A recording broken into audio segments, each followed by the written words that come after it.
I have a lot of pleasures this morning.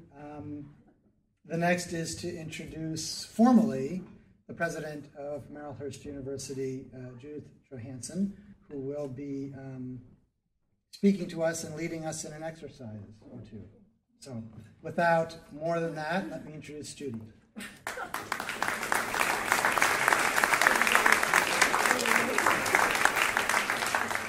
I sort of feel like a potato standing up here following Jur, because he's so light and wonderful and thoughtful. So, Jur, you make me feel like a potato. All right. Isn't that great? It was so wonderful. All right. Well, okay, so change the channel. It's been about a year, a little over a year under my belt as president, and I have been so looking forward to this convocation. Especially in light of what we've been doing in the last year, focusing on our mission and what we are all about as a university. And we all have our own stories that bring us here today to Marylhurst. And each of our stories, everyone in this room, are rooted in each individual's own life and experiences. And given that I've been thinking a lot about today and this new academic year, many good thoughts about Marylhurst come into my mind. Things that are good here: good mission, good faculty and staff, good students, good campus, good reputation, good friends and colleagues, good food and wine, good causes, good faculty council, good fun, good library, good neighbors, good provost, good growth, goodwill, good faith, and good vibrations. So this university is absolutely buzzing with activity and growth and good. And as David and I have just alluded to, we just finished an extensive strategy process, and our provost will share that with you in a few minutes. But before he does, I wanted to talk about something else that's good about this university, and that is you. Good you. And I don't want to just pass over this subject, but I want us to take a moment to really reflect upon the calling that brings the good you here. So there's a question that I have on my mind, and that is, and I want you to think about this because there is a quiz.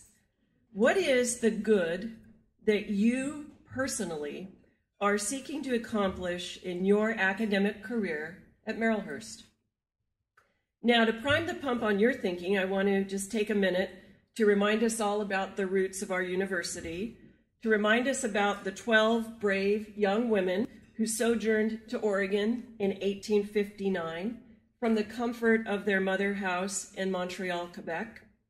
And their calling was to educate the underserved in the Northwest, and the obstacles that these brave women had to overcome, both physical and emotional, can barely be fathomed by us today, those of us who are spoiled by the creature comforts of modern society.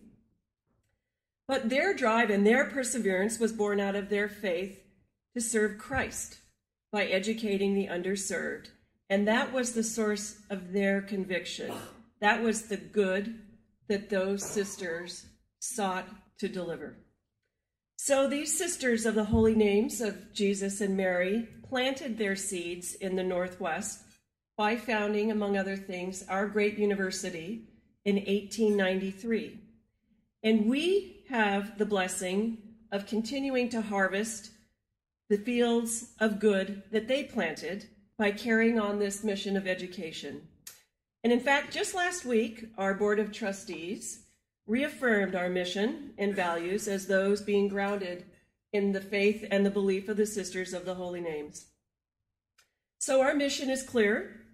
Marylhurst University is a private institution of higher learning, open to men and women of any race or religion, dedicated to making innovative post-secondary education accessible to self-directed learners of any age. We are animated by our Catholic and liberal arts heritage, and we emphasize the uniqueness and dignity of each person.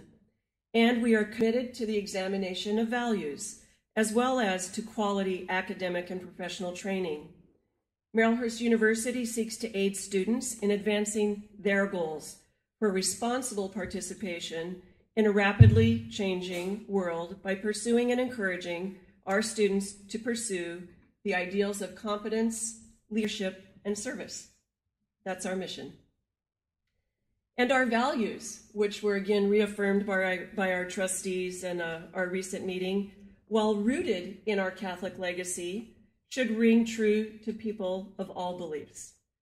Those values relate to the respect for life and dignity, the call to family and human participation, the rights and responsibilities that we have to respect human dignity, which can only be achieved if human rights are protected and mutual responsibilities met. We have a preference for the poor and the vulnerable, putting their needs first. We aspire to promote the rights to a productive work and decent fair wages. We seek to have solidarity by being inclusive and to provide mutual support. We are one human community, whatever our national, racial, ethnic, economic, or ideological differences. We care for God's creation. We care for the earth. We seek to protect the planet and its people. And most importantly, we live our beliefs. We are obedient by listening to what goes on in the world and to discern the needs of society. So those are our values. So as we reflect on the rich heritage of this university, now let us think about, as individuals, why we are here and how we are going to carry on this mission of good through education. So ask yourselves, why are you here? What is the good that you are seeking to accomplish in your own teaching? Now, in preparing these remarks, it was easy for me to think back on some great professors and teachers, and one popped into mind, and I use this by way of example, perhaps to stimulate your own thinking. So I was a senior at Colorado State University, and I went to see my advisor. Actually, he summoned me. And he pointed out to me that I had taken no science classes for the years that I had been there, and if I wanted to graduate, I needed to load up in my senior year on upper and lower division science classes. And this struck fear in my heart because I was a poli-sci major, and science was very far from my comfort zone. So I got out the catalog and immediately ruled out organic chemistry for obvious reasons, as well as biology and the like. And I found a series of classes called zoology, insects. And I thought, why not? So I ended up taking a number of courses, but I took one in particular called The Behavior of Social Insects. Now, not the kind that you're thinking of that might require medical attention when one comes in contact with them, but instead this was the study of bees, wasps, and termites. And my professor was this little woman who looks a lot like Justice Ginsburg.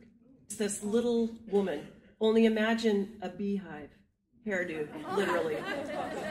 And she was world renowned for her research and scholarship in her field, and she was passionate. And this poli-sci major discovered in her last term at school that maybe she should have majored in bugs instead. Because I learned and remembered more from that one wonderful professor than perhaps any other course I took in college. I aced all of my zoology classes. I was so inspired by her, and thank God that I did, because my college life took a bit of a toll on my GPA, so I needed that. But her goodness, the goodness that she brought to me was her passion, her scholarship, and her respect that she bore for these little fascinating creatures that were the subject of her scholarly endeavors. So for some of you, the good that you seek to achieve is to expose students to new ways of thinking.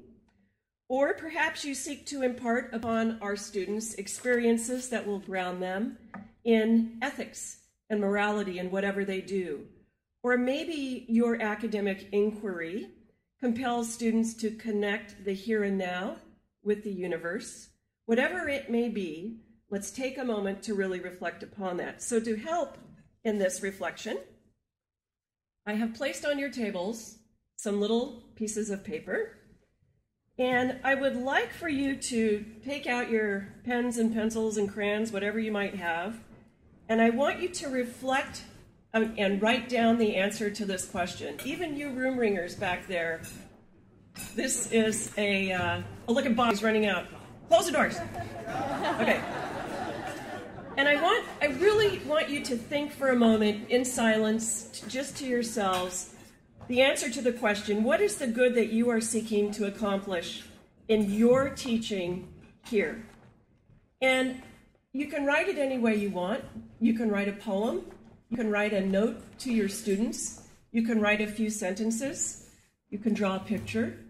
But one thing that I would ask as you write this is I hope that you will give me permission to use your notes throughout the year so that I can communicate to the university community the incredible dedication that our wonderful faculty has to each of our students. So you can keep your note anonymous or you can sign it. It's completely up to you. So let's just take a moment to reflect on this question and write down what the good is that you are seeking through your teaching. Okay. Oh, I dropped one. All right. How are we doing? So for those who aren't finished, just do what you need to do. But I'm going to read a few of these because they're very interesting and very inspiring. And what we're going to do is I'm going to read the ones that I can read, first of all. Some of these I can't read. There must be a few MDs in the crowd here.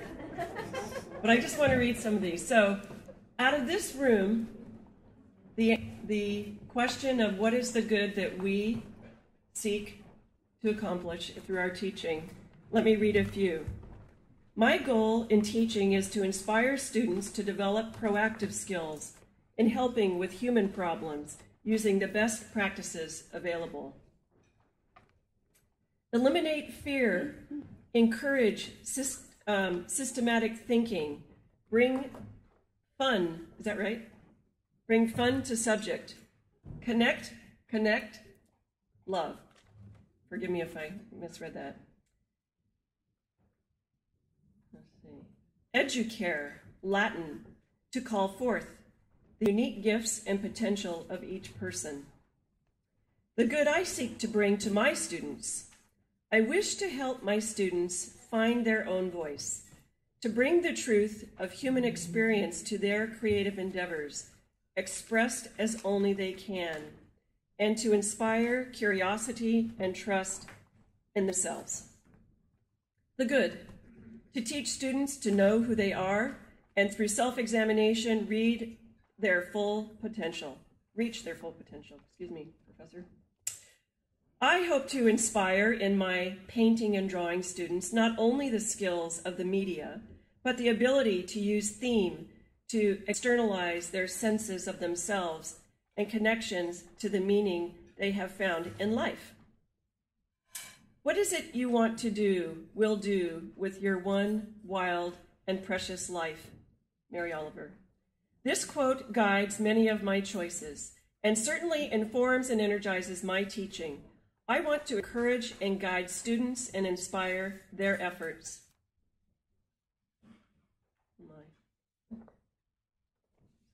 This one's kind of complicated. Jay. I'll get back to that one. The good I seek through my teaching is to help students increase both the breadth and the depth of their thinking, move away from seeing writing and literature as merely data or content, and to learn how to really read. What is the good that I am seeking through my teaching? I seek to challenge the myths that many students hold regarding their own perceived inability to be successful and effective